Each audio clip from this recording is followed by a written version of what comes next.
Kebanyakan orang dia ada masalah, dia tak rasa pun dia ada pain. Tapi itu fungsi kita adalah untuk menyedarkan dia ada pain tu. So macam mana kita nak bagi dia sedar adalah dengan cara kita menulis masalah-masalah tersebut dengan baik. So dari segi penulisan masalah tadi, Nurfa, you have to improve, whereby you need to study lagi, study deeper lagi. You need to dig deeper lagi. Dig deeper lagi. Okay, so kat mana you nak dig deeper ni? Kalau dulu saya biasa ajar sebelum Facebook ni famous, you boleh cari dekat forum. Dekat forum-forum ni banyak orang ada masalah dan orang akan share, tanya.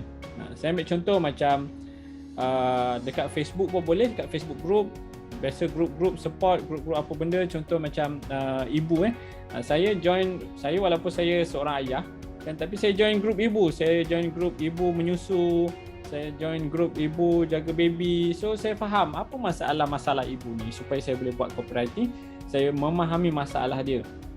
Okay, walaupun saya bukan seorang perempuan, walaupun saya bukan seorang ibu, so saya join because saya nak study apa masalah-masalah dia orang ni.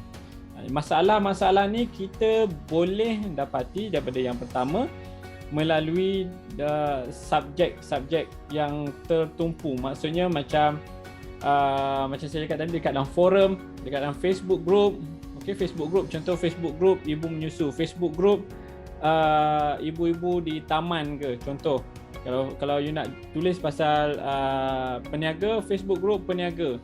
Okay, Facebook group, contoh kalau you nak menulis pasal penternakan haiwan ke, peternakan ikan ke, ayam ke, awak nak beli ayam ikan, kita jual panduan, ataupun kita jual dedak ke, kita jual makanan ikan ke, contoh aquarium ke. So kita have to join group tu dan kita tengok apa masalah-masalah diorang ni, then only kita boleh tulis masalah-masalah yang tepat.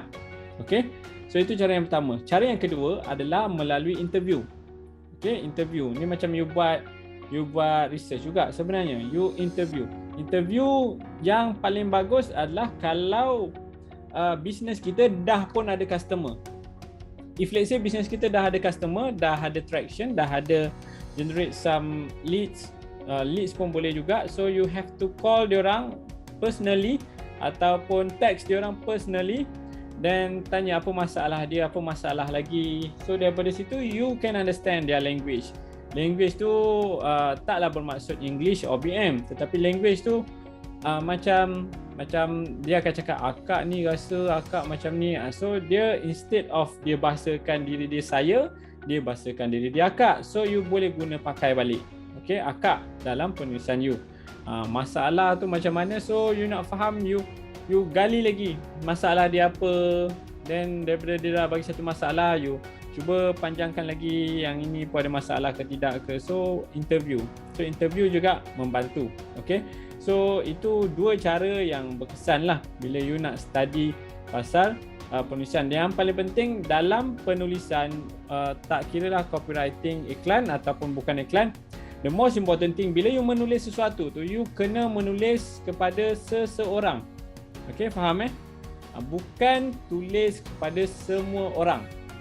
Ini satu benda yang sangat-sangat penting, yang sangat-sangat banyak orang buat silap. 99% orang menulis adalah dia menulis kepada semua orang. Tak boleh. You tak boleh menulis kepada semua orang, you tak boleh menulis kepada satu kelompok pun, you tak boleh menulis kedua orang sekalipun. Bila you nak menulis, you kena menulis kepada seorang. Okay, bila menulis kepada seorang, tapi seorang tersebut mewakili orang-orang lain. Faham tak? So satu orang tersebut dia akan mewakili orang-orang lain. So itu pentingnya menulis kepada seorang. Jangan menulis kepada ramai orang. Jadi bila orang lain yang terasa juga, so itu misi kita. Kita nak kelompok tersebut, tetapi kita menulis, bila kita tulis macam kita tengah bercakap dengan seseorang.